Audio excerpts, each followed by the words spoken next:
7.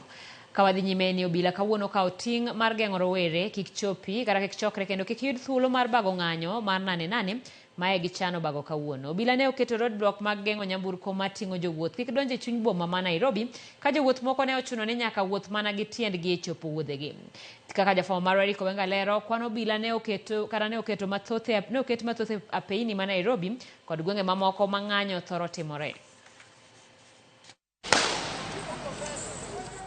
Nen ng'anyo mane rawere kod riwruoge makendo ratich oganda ochwako ni dhi bedo mana tipo. Kata kamano, chal ni ikruok mar obila bende nochopo e rang'iny mamalo. Kwan obila e gwenge mopogore opogore ma pacho ka ne ni malo kipimo kata gi ng'anyo mosekalo. E apaya ma pacho ka ahinya to mago manie boma maduong' ma Nairobi noketi arita motegno. Umetoka Bungoma kuja kutafuta Nairobi pesa, lakini wametufungia barabara. Ona sisi ni wana magari, tunaendesha magari lakini tunakaa tukipikwa mawe, barabara zimefungwa, hatuna nyuma wala mbele. I'm headed to work but tumefika hapa Kangemi. It's not that easy for us because tumefikishwa na we were headed to town. Personally, I'm going to Kilimani. I'm going to work. No, they are not being turned. They are not being turned. We are just trying to regulate. We are just trying to regulate who gets to town and who is not. You know, there are those people of bad will, and they want to get to town to go to MAME, cause MAME or a robbery kind of whatever. So we are trying to avoid that. But we are just regulating. Any other person of goodwill, they travel back to their normal place of destinations. Apaya ma Mombasa Road noketi roadblock mar geng'o nyamburko mating'o jowuoth kendo nochuno jowuoth lor gi gwenge ma Sabaki kapok ochopo wuodhegi madonjo boma Nairobi.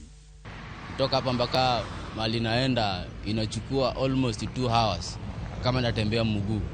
Gari inachukua dakika kama 45.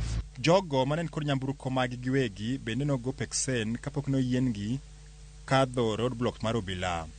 Tumeshukishwa kwa gari, tunaambiwa kwa sini majenzi juu kwa gari hakuna wazee na tunaenda Nairobi na inatakikana tufike salama. Sasa sijui ya maaskari wetu wanataka aje. Roundabout Manyayo Stadium roadblock noketi mar geng'o ji ahinya to mawuok e kadak Malang'ata kod alwora mage.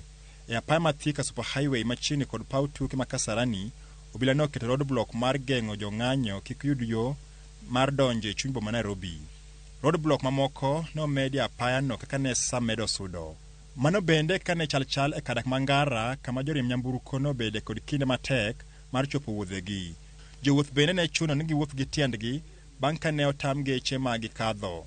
Apeyni ma ochomo kar jot mar jatend piny bende nomedo jiwi arita ka apaya kaka Kenyatta Avenue e kinde mamoko nobedo matek kata ne jowuoth matiyo gi nyamburko mag matatu. Wuok Thika Road to okoyot kech gari olorowa Guru Nanak to kendo kiwuotho town jogo gomi koro ikia ni dhi kon mane. Koneno kaka ng'at madhi Ngong Road, ayudo ka tek ahinya nikech mondo awuog are Guru Nanak nyaka malo kae okoyot kabisa.